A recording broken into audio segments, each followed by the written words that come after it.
EDP should be held accountable. Hello, my name is Tristan Liu.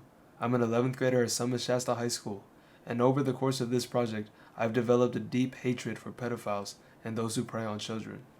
For this project, I decided to provide my opinion on a YouTuber by the name of Bryant Moreland, or EDP445, who is exposed for preying on girls as young as 13 years old. Bryant has been registered as a sex offender, but no other legal action has been taken. And that's why I believe that Bryant Moreland should be held accountable in court for his actions and intentions with a minor. But first, who is EDP445? EDP445 is just the online alias of a man named Bryant Turhan Emerson Moreland. He was a popular YouTuber known for being a diehard fan of the Philadelphia Eagles and was liked for his unfiltered online presence, which consisted of long rants. His loud and goofy personality attracted many supporters. Here's a controversy that he was recently involved in. He was exposed for sending explicit messages to underage girls. He was caught trying to meet a 13-year-old girl for sexual favors, and he was accused of being a pedophile and preying on young girls.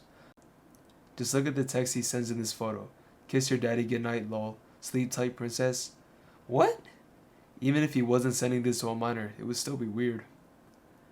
This brings me to my main argument once again. Bryant Moreland, also known as EDP445, should be held accountable for his actions and intentions with a minor. The rhetorical devices in my op-ed include appeal to pathos, allusion, and rhetorical questions. My first rhetorical device is appeal to pathos. Pathos appeals to the emotions of the reader. Its purpose is to elicit feelings already within the reader. The author usually uses this to invoke feelings of sadness or pity so that the reader is more inclined to support the claim. I use this device to create a feeling of fear and urgency within the reader. This is the quote that appealed to pathos the most. Let's go by color. The blue starts by giving the reader a reason of why EDP should face consequences. He was flirtatious with a minor and extremely sick-minded. The purple highlights my demands. In this case, I demanded that he needs to be rehabilitated and must be held accountable. The red highlights the urgent tone I talked about. I use words like immediately and now to tell the reader that this needs to be addressed promptly. The green then gives the reader a sense of fear or warning. It states what Bryant Moreland will do if he's not dealt with. I said that he will get a hold of another young child and ruin their life, and he will spiral out of control. Finally, the gray demonstrates the responsibility of the reader. I give the reader the duty of putting this to a stop so that they won't have to worry about it. It is up to us to stop him. My second rhetorical device is allusion. Allusion in literature is an implied or indirect reference to a person, event, or thing. They are used to develop characters, frame storylines, and help create associations to well-known things. Allusions can give a deeper understanding to a story by referring to another piece of work that most are familiar with. I used allusion to give people an idea of what Moreland did and how he got caught. In this quote, I gave background information about what predator catching organizations do. Then I said, with this tactic gaining prominence in the recent years, many predators have been Chris Hansen, which even leads to the arrest of some suspects. In this quote, I alluded to Chris Hansen, the star of a TV series called To Catch a Predator. In the show, decoys are used to lure child predators to a house, and then they expose them for the things they said and did. This is effective because most people are familiar with the show, and it helps give an idea of how Moreland got caught. It also helps people see what kind of person Bryant Moreland is. Every single predator that is caught on To Catch a Predator is a sick weirdo, and since Moreland was caught in the same way, it makes the comparison between him and the other predators that are caught. My last device is rhetorical questions. A rhetorical question is asked in order to create a dramatic effect or to make a point rather than to get an answer. It is useful in persuasive writing because the question is posed to the audience.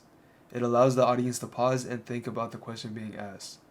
I use rhetorical questions to make the audience question the safety of their loved ones and reevaluate who should be allowed in their community. In my op-ed, I posed two questions. Question 1. How would you feel if a younger friend or relative was being groomed by an older person like this? Question 2. Is this someone you want roaming out and about, free to prey on anyone he chooses? Let's look at the colors once again. Purple questions the audience. It is the question that the reader internalizes. How would you feel? Or is this someone you want? Green refers to the potential victim, maybe a younger relative or a friend, or for the second question is more generally speaking, anyone he chooses. This brings us to red, which refers to the predator, which is Moreland in both of these instances. He is an older person, and the someone here also refers to Moreland as well.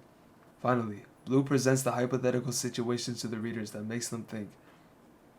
The first question makes the reader imagine their relative or friend being groomed by an older person and ask how they would feel. The second question says that Bryant will be out and about, free to prey on anyone he chooses, and asks if he is someone they want in their community. The questions are different, so they have different effects. Question 1 makes the reader internalize the idea of a younger loved one being the victim of a predator. Question 2 makes the reader reassess whether or not they want a predator to be free to prey on more younger people. In summation, I use the rhetorical devices of pathos, allusion, and rhetorical questions to convey the idea that Bryant Moreland, aka EDP-445, should be held accountable for his actions and intentions with a minor. When researching this topic, I learned the true horrors that go through the mind of child predators. I remember watching the confrontation video of EDP and being both heartbroken and disgusted at the same time. I wanted to use rhetorical devices that made the reader question themselves and really analyze the evil within Moreland the same way that I did. My only call to action would be to have Bryant Moreland tried in court. He had ill intentions and is a sick person. In addition, if you are watching, please keep your young loved ones safe from predators like Bryant Moreland. Not only is what they do disgusting, but they traumatize the lives of young children. Thank you.